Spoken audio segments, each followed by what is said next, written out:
Hello everyone and welcome to a different kind of video. Today I would like to just sum up my experiences on my recent holiday to Croatia. I came back home just yesterday, but I was back in the UK on April 29th. It's May 1st as I'm recording this, but this may be recorded over several days because I don't know how much time I have to record this. I had the most amazing time, and I really just want to make a video about everything and give you guys recommendations as well. So I was staying at 3 different places throughout Croatia. They were all like relatively far apart from each other, really. So the journey started with our flight from London Luton to Split. It was a pretty crazy flight, like on board. Like the flight was smooth, there was no turbulence whatsoever, but the people on board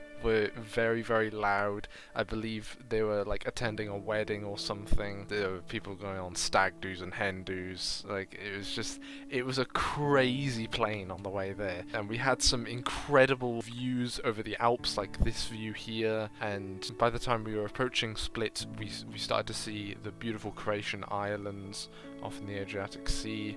Just like this photo here that I took, and immediately after we went through like passport control and all that shit, we got our taxi, who turned out to be the owner of the place we were staying in, which was a bit of a surprise. Yeah, he took us there. It's quite away from the airport to the place. It was about 30-40 minute drive to get there. But once we got there, the apartment was nothing like I've ever seen before. It was really cute and cozy, and the balcony view over the city that we had was absolutely amazing. I had this ridiculous bed. It was like up this sort of ladder. It was like an entire sort of mezzanine, or mezzanine, however you pronounce it. It was so strange because I'd never seen a bed like that in my life. The rest of the apartment was like, you had lots of space, but at the same time everything was quite close together. Because we arrived in the evening, we went straight out for our first evening meal, and it was pretty late. It was about 8 in the evening, something like that. I had this beautiful steak that had ham and cheese in the middle of it, and it was super delicious. So our apartment was actually very close to the city centre, but at the same time it was very close to this forest called Marjan Forest. The place was called Apartments Romansa. Well, I think there was only one other room in the place, but it's just so good. It was so good. So in this nearby forest, Marjan Forest, coming from it, there was this eerie sort of sound. It was like it sounded like almost like a radio signal. My dad got his bird identifier. It was called Chirpomatic. That's it. The app.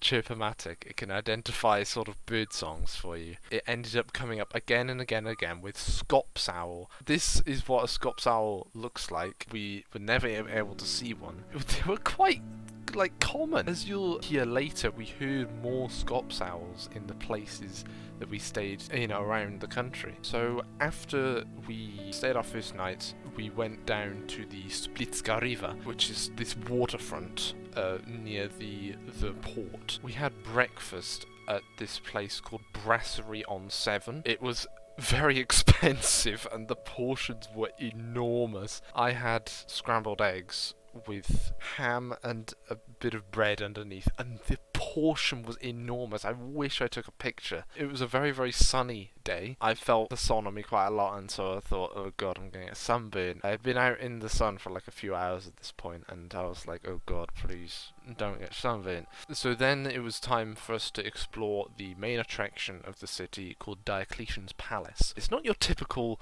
palace, it's not your Buckingham Palace, it's not your everyday sort of royal palace. It's enormous. It's actually an old Roman palace owned by someone called Diocletian, who's a Roman emperor, I think. So that tells you how old the city of Split is. It's over 2,000 years old. But within the walls, the streets are so tight, especially one of them called Let Me Pass. It translates to English as Let Me Pass.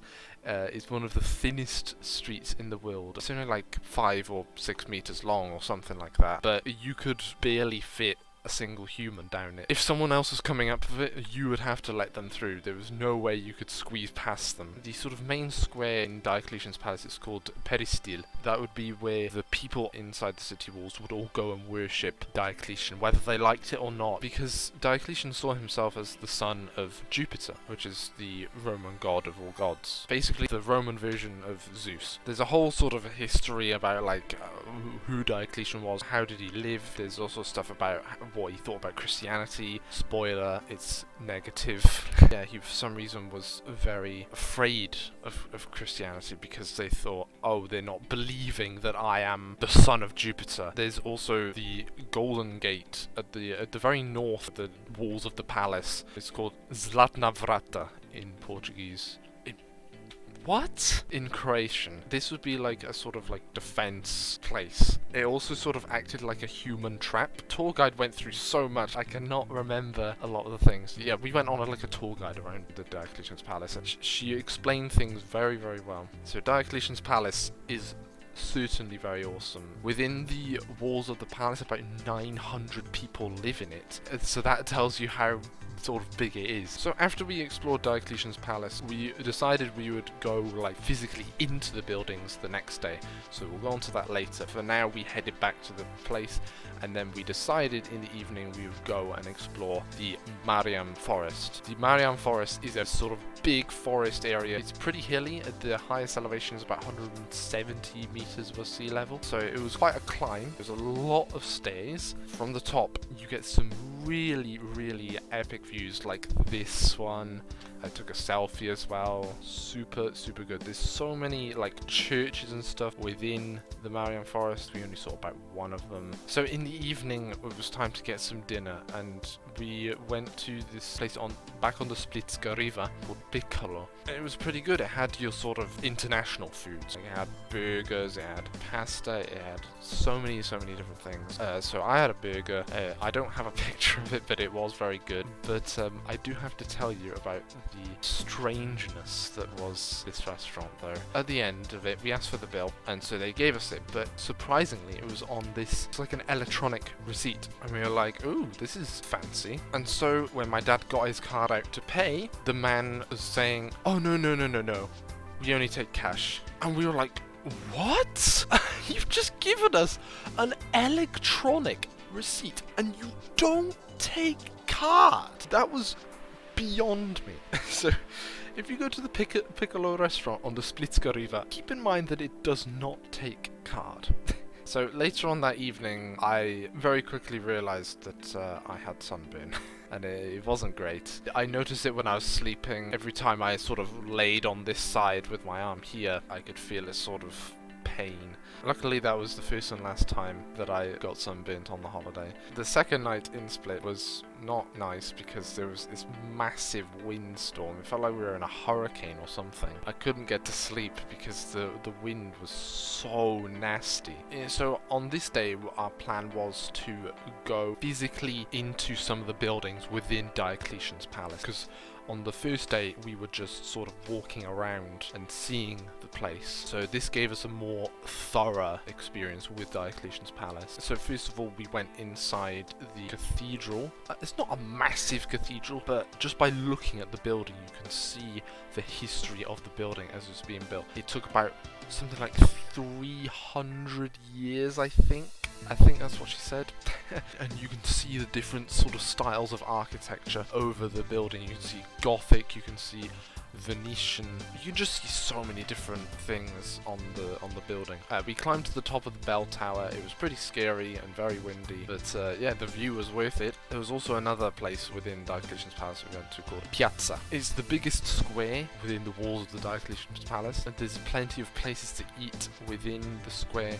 Next was the Temple of Jupiter. Very, very small sort of thing. It was a baptistery back in the Roman days, or baptistry, or however you pronounce it. It was literally just the what do they call it?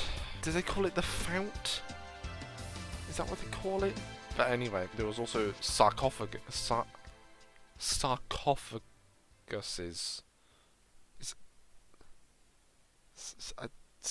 There was a sarcophagus. I'm not sure if there were multiple though. I don't know what the plural is. I'm messing up a lot. Also, within the building itself, there is a statue of John the Baptist. So you can tell that this was created during the times that it was mostly Christian belief in the area. It was created to be a Christian place after, because obviously it was originally named Temple of Jupiter. For me, the coolest thing about the Diocletian's palace was actually the underground basements. There is this massive network of underground basements. It feels like you're in a labyrinth. It's enormous. We just kept on going through these corridors. It was going endless and endless. I so regret not taking any photos of it because it was so cool. So in the evening we had a meal at a very well-renowned fish restaurant called Konoba Marjan. Oh, it was so good. So I had pasta with prawns and what they called bacon crumble. It was literally just tiny little bits of bacon. They were very crunchy, but they certainly made it very delicious, and the prawns and the pasta were just perfect. My parents actually had a giant plate of fish to share between them. When I had finished my meal, I actually helped them out with it, and the fish was just top. I don't know if I've had a better fish than that in my entire life. I totally recommend you visit Konoba Marjan if you're in Split. And so that was the end of the time in Split. But I was really eager now to get out into the wilderness, and that was where our next location was. And so we were going to rent a car for this journey. Back at the airport, there's plenty of car rental places in the airport that we could use, and we were using Alamo. We eventually got this Kia. I know it was a Kia car, but I cannot remember what type it was. But something very strange happened while we were actually in the process of getting our car. So we were standing in the queue to sort everything out with our rental car and everything, and all of a sudden this man just walks over to us in the queue. He chucks down this massive Nike bag, just chucks it on the floor and walks off. At first, alarm bells were ringing in my head. And I was like, is this suspicious or not? What is going to happen? My parents were alarmed by it too, and they asked the guy who was doing the rental car, and he was like, this happens all the time. We were like, how are you so calm? About 10 minutes later, it did turn out that it was not suspicious, because he came back next to his bag, and yeah, I don't know why he just chucked it on the floor like that, though. Who in their right mind just chucks their bag on the floor and trusts that no one's gonna take it? You know, it's like, it just seems weird. That was utterly strange. After we got in the car, we came back in for a drink, and then we actually saw that the bag was gone. So thankfully, everything was alright. So yeah, we got the car, we set off on our long journey up to Plitvice Lakes, which was about 2.5 hours if you don't include stopping. We stopped about 3 times, was it? There was some pretty epic sights we saw along the way. We ascended up mountains and we saw this incredible mountain called Tulove Grede. It was so unique looking. There was like pointy rocks jutting out from it. It was so cool. It created such an epic sight. And that was just one side of the view. The other side was just looking down onto the plain where there was some lakes and there was a gorge as well. As soon as we left that viewpoint of Tulove Grede, we went into this 6-kilometer long tunnel. Yeah, I've never been in a tunnel that long, I don't think. At least not in a car anyway. All of the stuff that we had just came from was all sort of like arid and sort of, there weren't that many trees. It was like bare rock quite a lot. But as soon as we went through the tunnel, everything was green. As soon as we came out the other side of the tunnel, everything was green. It looked like we had left Croatia and gone to Canada. Like the mountains behind us had snow on them. That looked even more like it was Canada. We eventually arrived at Plitvice Lakes National Park, and this is the part of the holiday that I was probably most excited for. It was so much different to being in the city. We had heard that there were bears in the park as well. It was kind of weird because I was like hoping we'd see one, but also at the same time I hoped we didn't because obvious reasons. And it also just felt so nice to be out of the city. There was like no big cities nearby, absolutely none. So we were truly in the middle of nowhere. So as I say, it was about a 3-hour journey, including stops towards Plitvice Lakes, and we were certainly ready to explore these lakes. They had such a big reputation. Obviously, it's the most popular tourist destination in all of Croatia. We stayed in this place called, I don't know if it was called Vila Katia, but that was definitely the place next to it. If not, it was so cheap as well. It was only 144 euros for 3 people and 2 nights. That is a bargain. There was only one shop and one restaurant near us. We went to the shop, got a few things. For later on in the evening, we went to this pizza restaurant, and it was actually really good, despite the fact that my belly could not take it. It was just, I was very full. For whatever reason, I couldn't finish the pizza, but I ended up finishing it the next day anyways. So then the day came to check out Plitvice Lakes. I was just so excited to explore a natural phenomenon for once. We went as early as we could in the morning, so about 9 in the morning. Just a bit of advice: if you are traveling to Plitvice Lakes, try and go as early in the morning as you can because there'll be less people. And I also recommend taking the H route, which is what we took. So the H route starts at the upper lakes and finishes in the lower lakes. And also I do recommend that you avoid going in summertime, because that's when obviously all the tourists are going to be there. Even when we went, and it wasn't in the touristy season, there was still quite a lot of people there, but wasn't enough to sort of ruin the experience or anything, so that's great. So I'm going to take you through our experience at Plitvice Lakes. I'm going to take you through all the places we went to. So we took a bus from Plitvice village, and we got it all the way up to the upper lakes here. So our tour began, and immediately I noticed the clarity of the water. It was some of the clearest I had ever. That was immediately something that took me back, and I was like, wow.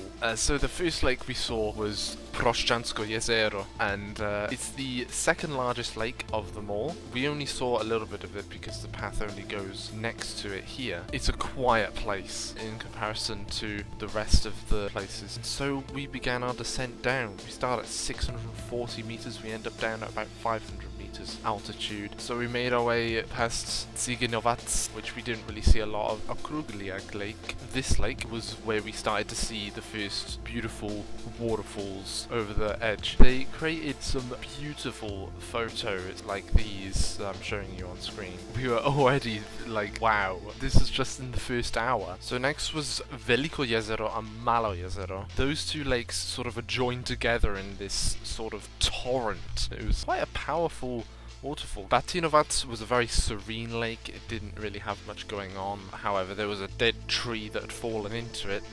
That's all I remember it for, because we could see it through the water because the water was so clear. Then we moved on to Galovac, which was a much bigger lake, and it had some small waterfalls that didn't have a lot of power. It still created quite a nice photo opportunity anyways. And also at the bottom end of Galovac I took this very artistic photo. I think that this photo is super cool. Between Galovac and the next lake, Skradinski Buk, we came across an incredible waterfall-filled area. There was waterfalls everywhere, and we got sprayed by them. The biggest one was called Mali Prštavac. Honestly, we got soaked by it, just by the spray. It was about 28 meters tall. It had quite some power, and there were so many other waterfalls around this little area here that just blew our minds. We were not even close to done yet, and we went down to Skradinski Buk, which didn't have a lot going on besides the fact that it obviously was fed by the beautiful waterfalls here.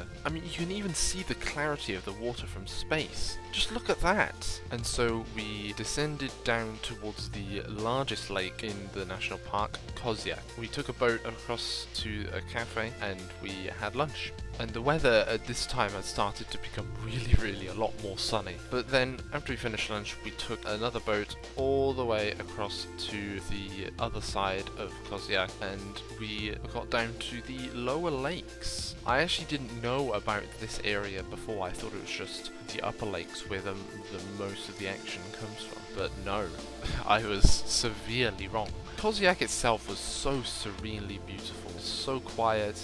When we were on the boat, it was very, very cold for some reason, and when we got off it was warm again. I don't know whether that's because like it's sort of clear air that really baffled us. We were very cold on that boat, and then we started our exploration of the lower lakes. And what became clear immediately is that it had become a lot busier after the lunchtime. There were unbelievable amounts of school trips, and 99% of them were French schools for whatever reason. I don't know whether it was a French holiday or something or whatever. And there were a lot of tour guides as well. Tour guides in a natural attraction.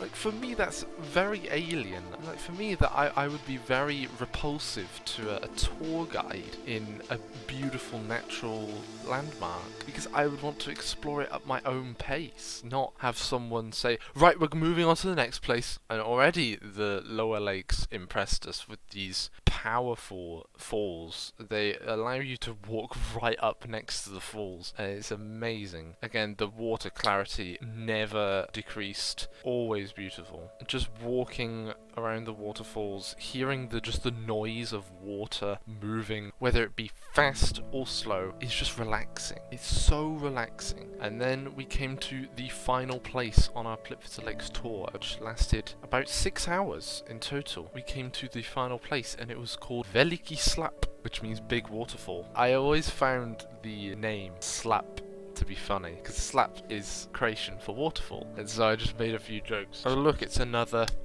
But honestly, Veliki Slap was worth it. It was so worth all the trekking. Veliki Slap is actually the biggest waterfall in Croatia. I think it was 87 meters. And then we went up and got a top-down view of it, and it was stunning. Just stunning. That finished up a time in probably one of the best places I've ever visited. Plitvice Jezera, you should definitely go ahead and visit. Just go to Croatia, please. Just go to Croatia and visit this place. And so we headed back, had dinner in this time, decided not to get stuff out because there wasn't obviously anything in the area, and then it was time to leave. Sadly, it was time to leave already. We headed back down towards our next destination, but before we stopped off at our place, it was in Skradin, we stopped off in this little city called Šibenik. Šibenik was somewhere that we thought, oh, it's very close to where we're staying, we might as well just go there. It was immediately clear that Šibenik was kind of not as big as Split, obviously. I mean, look at the size difference. So that in turn meant that it didn't offer as much. Some of the places we went to were a bit disappointing, but the place that wasn't disappointing was this place called St. Michael's Fortress, and that had a great view of the entire city. We also went in and saw the Cathedral of St. James. Actually, it was damaged in, I believe it was damaged in the Balkans War, correct me if I'm wrong, and there was scaffolding everywhere inside the building, unfortunately, so we couldn't see a lot of it, but what we did see was very nice anyway. It looked sort of very close to done. I mean, it wasn't that big anyway, but it would have been lovely to see it in all its glory. And Šibenik, it didn't massively impress me, but and so then it was on to the place we were staying, and it was Skradin, this little town. We entered the Krka National Park. I was expecting some sort of thing similar to Plitvice almost. I was definitely wrong. We'll go over that in a bit, but first let's talk about Skradin, a very, very cute little town. The road to get to where we were staying, however, was the road literally was up against the lake. There was no barrier either, so we made our way to where we were staying. This time it was a hotel rather than apartment, and as you can see, it does have a swimming pool, but we were there in April, so the swimming pool was empty. We took the time to explore a bit of Skradin itself. I had a lovely fish and chips, Croatian style.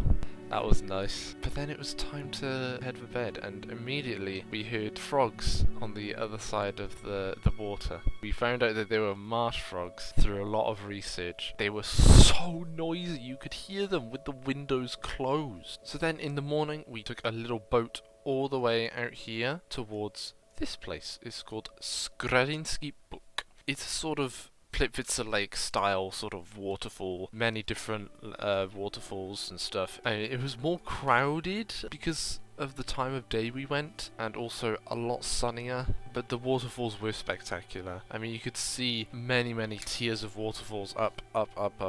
Unfortunately, there were a lot of schools there, which again didn't help, especially when we were going across this boardwalk here. There was about 2 or 3 schools at the same time. It was annoying, but eventually we got through. Just like Plitvice, the water was crystal clear. The force of the water was a lot more evident here than it was in Plitvice. Overall, the waterfalls were much more powerful. It still didn't match the beauty of Plitvice. It was still stunning, just a brilliant show of how clear the water. I am recording. I think this picture here certainly shows you how clear the water actually was. I love this picture because you can see the greenery underneath the water. So we weren't done. So we took our boat back to Skradin. We stayed in our place for a bit, and then we decided to head up, way up here, to a place called Roški. It was situated in this deep canyon. Well, this is what Konoba really is actually. It's this big canyon that stretches for miles and miles and miles. And so we wanted to see Roški. We parked our car and we realized there was nowhere to see it. We may have made a mistake, but we realized that there was no way to see the waterfall. There was a sort of viewpoint-ish. We made our way down to the water's edge and we saw the waterfall, but very, very poorly. There was this boat as well that was blocking the view as well, so it was not good.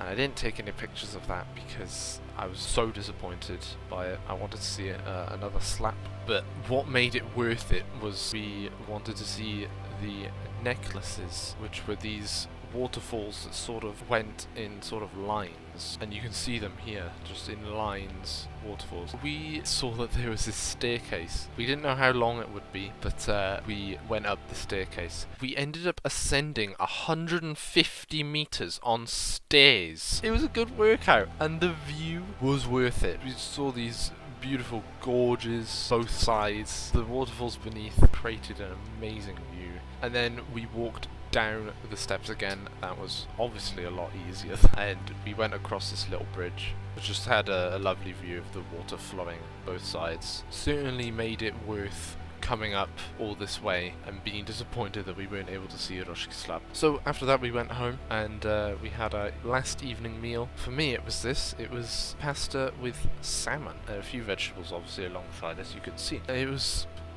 just stunning food. I loved it a lot. And then the last day came. We had a very long time till our flight. Our flight was 7 p.m. We realized we had loads and loads of time to explore things before our flight, and so the first thing we did was head up to this monastery called Visovac. It is this island here. We were able to book a ticket for a boat just about 10 minutes before the boat arrived. They went every hour. Yeah, if we missed it then that would have been bad. But the water was so still. Just from this picture you can see how still it was. When we were on the island there was a church, there was trees all around, amazing views of the lake around, birds, beautiful nature vibe, and it was so quiet too. And then we made our way up to this viewpoint here, and it had the most incredible view across this entire lake. There was no one there. I don't think I've ever been in a more serene and silent and beautiful place in my entire life. It was a fitting end really to the amazing trip that we had in this beautiful country. We were there sitting for a good half an hour in just complete silence. We heard the birds twittering away, no cars, no people, the amazing view. And so it was getting on for 2 p.m. and so we decided to start heading our way towards the airport. But first, before we got there, we decided to stop in this town called Trogir, just for an hour, because we didn't really have a lot of time. We arrived there by 3 p.m. but when we arrived in Trogir, obviously we couldn't explore everything 100%. We were able to get inside its small cathedral. We went to the top of the bell tower. The staircase is pretty sketchy, so just be warned. The last little bit to get to the top is literally a ladder with a banister. You know, you do have to sort of hold on tight. And I didn't take any pictures when I was at the top because it was scary. I didn't want to drop my phone or anything. And also there was this sort of mesh in front of the view out across the town, and that would have ruined any sort of pictures or anything. If we wanted a picture we would have to put it right up to the mesh, which I didn't want to do. We pretty much spent an hour in the cathedral and then we headed off to the airport. Sent off our car, went through the airport, went through security, had lunch. We got on the plane. A much quieter flight this time. Again, got some good views of the Alps on the way back, this time in the sunset. That was one of the most satisfying trips abroad I've ever had. To finally break the boundary of the UK for the first time since 2020 was so refreshing. Just being able to experience the natural world is just beautiful. I will always recommend Croatia. I want to go back. I will go back to Plitvice Lakes. That is for definite. Thank you for watching this video. I know it was quite a long one, but honestly, it needs to be. We are currently in the midst of preparing for a holiday to Austria in early June. I could do a video like this then as well. I'm not sure how long this video is going to take to edit. Thank you all for watching this video. I hope you liked it. Thank you, and goodbye.